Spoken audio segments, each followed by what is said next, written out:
What's up, Dice Tower? Welcome to the 2017 5 Golden Games. This is my wife, Karla. You know that if you saw us when we started on Throat Punch Lunch. She's the better, brainier half of this whole marriage that we have here. So, here's what we're going to talk about today.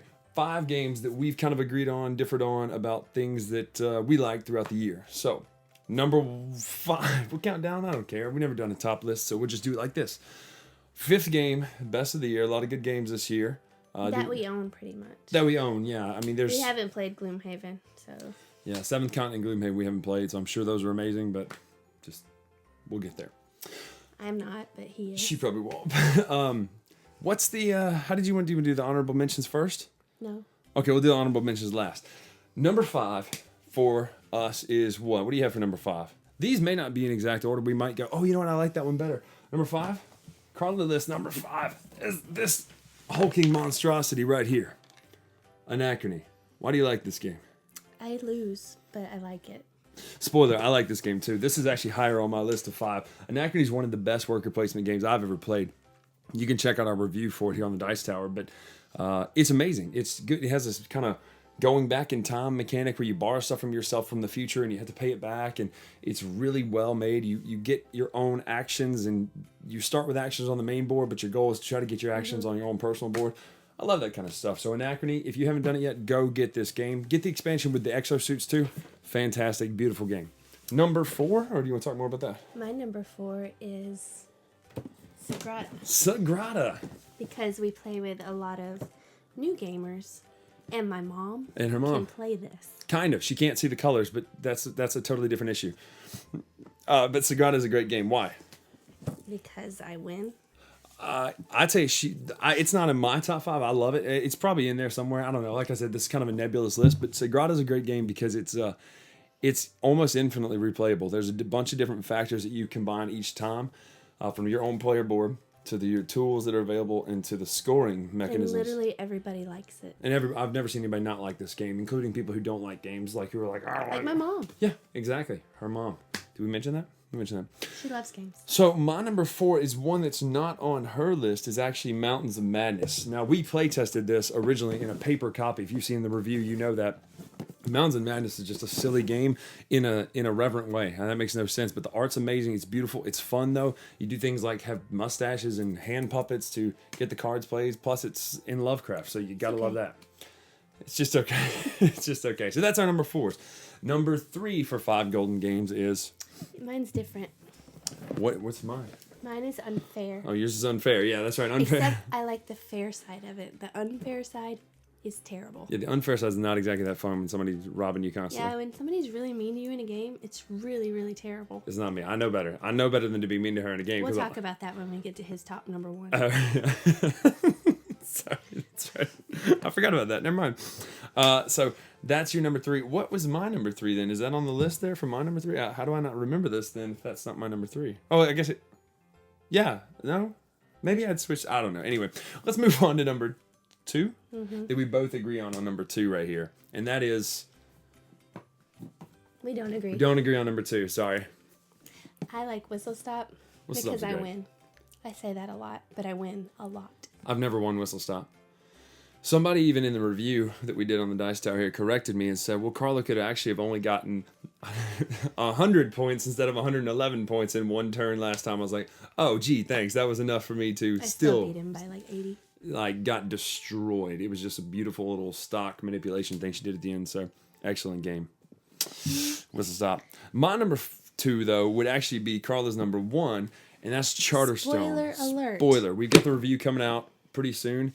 We won't tell you anything about it, but oh my gosh, this is a legacy game done right. Because over there is a legacy game, unfortunately, that we didn't enjoy as much, and that would be Seafall. However, this one, competitive legacy game, it's always your turn, it feels like. Literally. It's like, hey, I'm going to go get some coffee. No, I can't get coffee because it's my turn. Except for when he goes to get coffee on his turn, it's never my turn. Yeah, at that point, that is a problem. But I do love Charterstone. Karla loves Charterstone. It's cute. The art's great. The art's by the people who did Santorini. I cannot remember the name right now. Beautiful game. And Stonemaier. I mean, come on. Everything Jamie and those guys do is just absolutely incredible. So, can't wait to finish this up. Can't wait to talk more about it and give you the full review of Charterstone. So, For the number ones, what's your number This one? was Oh, my that was your number number one. Now, my number one is a little bit different. And Karla, actually, I somehow conned her into playing this game this year. And it's one of my favorite games of all time. And that is TI4. I don't know how I got her to play it. I really don't. Somehow, do you even know how that went down? Our friends played. Yeah, it was great. It was like a double date. And so I was like, hey, when are we going to play? A 4-hour double date. We played it in 3 hours before the fourth We hour. explained it for an hour. Did explain it for an Well, hour. And we built to me. the galaxy. Yeah, and I was on Mechatol Rex, and someone slayed me with their final move. It was one of those things where did I win? Or did Andy Maybe win? we talk about the unfair aspects of the game. Not that it's unfair to win. But if I suppose the choice was either make Karla happy and still lose, or make me make me happy and lose less. I think I probably chose the wrong way because I might have excluded her from ever wanting to play again. However, 4 hours. it was a great game. I don't like 4-hour games.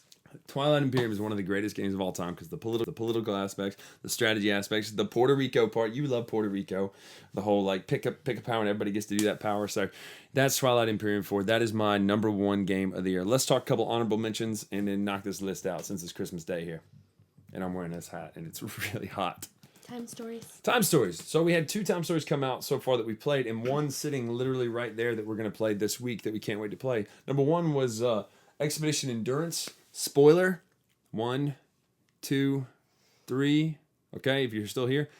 Lovecraft. Pretty great, pretty great story there. Second one, Lumen Fide. Lumen Fide might be my favorite one since Asylum, if not more than Asylum, because of the certain... If you know the puzzle in Asylum, and you remember that moment when you solved the puzzle and all of your friends jumped up from the table. We haven't played the newest one yet. It's true. It might be better, it might be worse. And we also haven't played this game yet that I'm sitting in front of. She's really excited about this game right here called... It's not on frame, is it? It's not on frame. It's called the Gaia Project. It is, in fact, Terra Mystica in space.